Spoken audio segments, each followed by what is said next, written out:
Here I have Motorola Moto G42, and today I'm going to show you how to set up this device.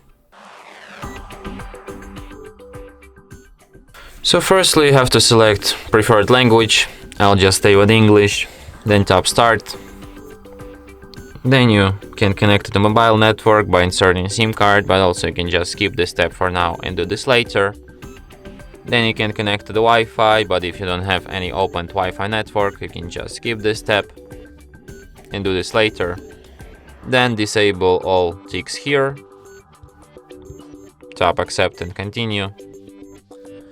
Then you have to set up date and time. Then disable all ticks here. Tap accept. Then you can set up PIN, but you can also skip this step and do this later in settings.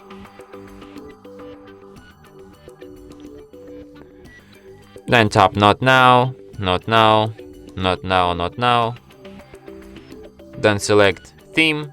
You can select light or dark theme, no matter. The dark one will cost you less battery, and it's done. And that's it. Thanks for watching.